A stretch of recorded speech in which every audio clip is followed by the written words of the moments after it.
وقت ہوا ہے ناظرین کرام اب ذکر صاحب قرآن کا، اور آج ذکر صاحب قرآن میں ناظرین کرام میں نبی کریم صلی اللہ علیہ وسلم کی ایک بڑی معروف حدیث آپ کے سامنے رکھنا چاہتا ہوں، اور آپ کا ارشاد یہ ہے من رعا منکم منکرن فلیغیرہ بیدہ۔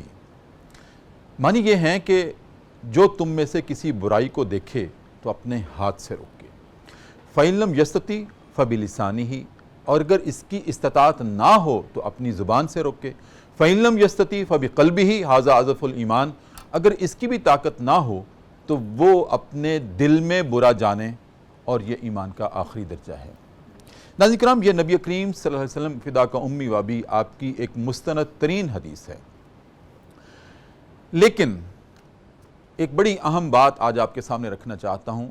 جو میرے نبی کے دشمن ہیں یا جو میرے نبی کے دین کے دشمن ہیں، انہوں نے اس حدیث کو آڑ بناتے ہوئے ہمارے نبی کریم صلی اللہ علیہ وسلم پر اور ہمارے دین اسلام پر ایک بہت بڑا الزام یہ لگایا ہے کہ دیکھیں، پیغمبر اسلام نے کہا ہے کہ جب برائی کو دیکھو تو اپنے ہاتھ سے روکو، تشدد پر آمادہ کیا ہے۔ یہ ان کا قول ہے، میرے نبی کے دشمنوں کا، مستشرقین کا، دشمنان اسلام کا، دشمنان دین کا، دشمنان رسول کا۔ یہ کہنا ہے کہ نبی کریم صلی اللہ علیہ وسلم نے جب برائی کو دیکھ کر کہا کہ اس کو ہاتھ سے روکو۔ ناظرین کرام، یہ جو کہتے ہیں تشدد پر آمادہ کیا ہے، کاش وہ میرے نبی کی بات کو سمجھتے، کاش اس کی روح کو تو سمجھتے۔ انہوں نے بے دھڑک کہہ دیا۔ اس کا جواب ناظرین کرام میں یہ دوں گا کہ میرے نبی کے منہ سے نکلے ہوئے الفاظ وہ وہی ہیں۔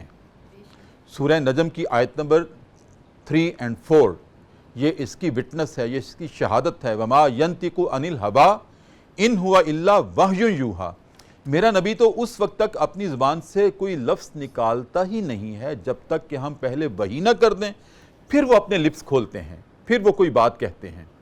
تو اگر آپ نے یہ کہا ہے کہ جب تم برائی کو دیکھو تو اپنے ہاتھ سے روکو، تو اس کو سمجھو تو صحیح۔ ناظرین کرام، جب یہ طے ہے کہ وحی ایک وہ ہے جو قرآن ہے، اور ایک وحی وہ ہے قرآن کی وحی کے مطابق جو نبی کی زبان سے نکلا، دونوں وحی ہیں۔ جب ہم قرآن کی وحی کو سمجھنا چاہتے ہیں تو ہم اس کی حکمت کو سمجھتے ہیں، اس کے پرسپیکٹیو کو سمجھتے ہیں، اس کے شان نزول کو سمجھتے ہیں، اس کے وجہ نزول کو سمجھتے ہیں کہ یہ کس وقت اور کس ماحول میں یہ قرآن کریم کی آیت نازل ہوئی۔ اور جب نبی کی زبان سے نکلے ہوئے الفاظ ہیں، وہ بھی وہی ہیں، تو ہم اس کی حکمت کو کیوں نہیں تلاش کرتے کہ یہ کس پرسپیکٹیو میں نبی کریم صلی اللہ علیہ وسلم نے کہا ہے۔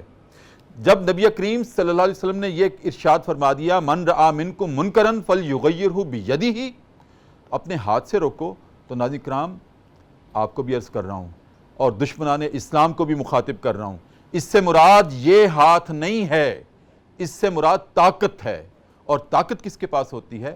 ریاست کے پاس ہوتی ہے۔ کتنی امن پر مبنی، امن کے پیغام پر مبنی یہ حدیث ہے، یہ فرمان رسول ہے۔ اس سے زیادہ امن کا دائی پیغمبر اسلام کے علاوہ کوئی ہے کائنات میں؟ آپ نے ارشاد فرمایا ہاتھ سے روکو، ہاتھ سے مراد طاقت ہے، اور طاقت ریاست کے پاس ہوتی ہے، تو سب سے پہلی ذمہ داری برائی کو روکنے کی ریاست پر ٹھہرائی ہے آپ نے، وہ روکے۔ اگر ریاست کوتاہی کرتی ہے فَإِن لَمْ يَسْتَطِعْ فَبِلِسَانِهِ، تو اپنی زبان سے روکو۔ اب زبان کن کے پاس ہے؟ میرے پاس ہے۔ جو استاد ہے، روسٹم پہ کھڑا ہے، اس کے پاس ہے۔ جو ٹاک شوز میں دانشور بیٹھتے ہیں، ان کے پاس ہے۔ جن کی آواز منہ سے نکلے ہوئے الفاظ آن ایئر جا کر پوری عالم تک پھیل جاتے ہیں، وہ اس کی نشاندہی کریں، وہ روکیں اس کو۔ ان کو ذمہ دار ٹھہرایا ہے، علماء کو ذمہ دار ٹھہرایا ہے، خطباء کو ذمہ دار ٹھہرایا ہے، جو ممبر رسول پہ بیٹھتے ہیں ان کو ٹھہرایا ہے کہ وہ روکیں۔ اور اگر وہ بھی پہلو تہی کرتے ہیں، عامت الناس کے لیے تو پیغام یہ دیا ہے تم دل میں برا جانو۔ کہاں تشدد ہے یہاں پر؟ کہاں اکسایا ہے کسی کو؟ عام عوام کو تو، عامت الناس کو تو یہ پیغام دیا ہے بس تم دل میں برا جانو، تم نے سنیچ نہیں کرنا، تم نے ہاتھ نہیں اٹھانا، تم نے بالوں سے کسی کو گھسیٹنا نہیں ہے، تم نے تشدد نہیں کرنا۔ میرے نبی کی تو ساری 13 سالہ زندگی مکی دور پورے کا پورا عدم تشدد پر مبنی تھا۔ آپ نے سب کے ظلم سہہ لیے، آپ نے کسی کو بالوں سے نہیں پکڑا، کسی کو سنیچ نہیں کیا۔ یہی تو نبی کا اسوہ ہے، اور یہی تو آپ کا پیغام ہے۔ تو جتنے امن کے دائی پیغمبر اسلام ہیں، کائنات میں اور کوئی شخص نہیں ہے، اور آپ کی زبان سے نکلے ہوئے الفاظ یہ حکمت پر مبنی ہیں۔ اس حکمت کو سمجھنے کی ضرورت ہے اور اس حکمت کا پیغام سمجھانے کی ضرورت ہے۔ کاش ہمیں یہ سمجھ آ جائے